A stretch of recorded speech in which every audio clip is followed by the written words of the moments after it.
parole dans la Bible, qui est là, c'est pour toi. C'est pour t'élever, c'est pour te transformer, c'est pour te donner un avenir. Il y a une parole. Quand vous lisez la Bible là, il y a beaucoup de témoignages dedans, mais il y a une parole qui est pour toi dedans. Chaque homme qui est sur la terre, ici, a une parole ici. Que ce soit Oligi, que ce soit, je ne sais pas, qui qu'il soit, il y a une parole ici. Tout ce qui se passe dans le monde là, il y a une parole ici. Toi qui es assis, tu m'écoutes ce matin, il y a une parole ici. Cette parole-là est pour toi. Et le jour où tu vas découvrir cette parole, ta vie sera transformée. Maintenant, tant que tu n'as pas découvert cette parole-là, que Dieu a dit pour toi, je vais appuyer ça tout à l'heure. Tant que tu n'as pas découvert cette parole que Dieu a dit pour toi, tu vas toujours tirer. Alors je vais maintenant expliquer ce que je viens de dire. Qu'est-ce que j'étais en train de dire? Je suis en train de dire que, regardez Jésus. Regardez Jésus.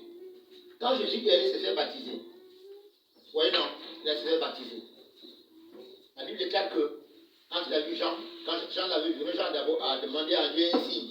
Il lui a dit, celui sur qui l'Esprit de Dieu va descendre, c'est celui-là qui est le Messie. N'est-ce pas?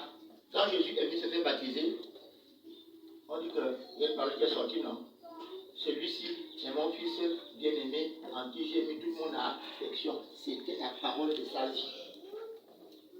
Et quand vous allez étudier ça, vous allez voir que, vous allez remarquer que tout le ministère de Jésus était basé sur cette parole. Celui-ci est mon fils bien-aimé, en qui j'ai mis toute mon affection. Voilà. C'est cette parole-là qui était la parole de Jésus. Donc c'est pourquoi je disais que chacun parmi nous ici a quoi? A une parole. Mais ce n'est pas à moi de trouver cette parole. C'est à toi-même de lire les Écritures et de trouver cette parole. C'est à toi-même de prier et de trouver cette parole. C'est à toi-même de louer et de trouver cette parole. Donc, ça dépend maintenant de ma relation avec Dieu. Quand j'ai la relation avec Dieu, quand je vais servir avec Dieu, alors Dieu donne cette parole-là. Est-ce que vous comprenez ce que j'ai dit?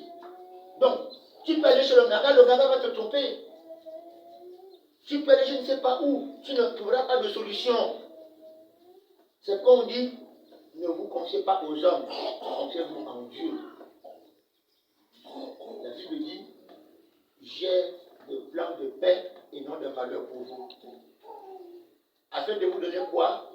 Un avenir et de l'espérance. Jérémie 29, 11. Afin de vous donner quoi? Un avenir et l'espérance. Ça veut dire qu'il y a une parole pour ton avenir. Il y a une parole pour ton avenir. Mais c'est à toi de trouver cette parole. Tu peux te débrouiller, comme tu veux, mais tant que cette parole n'est pas dans ta place, ta vie ne peut pas opérer une percée. Et qu'est-ce que Dieu fait? Ce que Dieu fait, c'est que tant que tu n'as pas découvert cette parole, qu'est-ce qui se passe? Ta vie est sur place.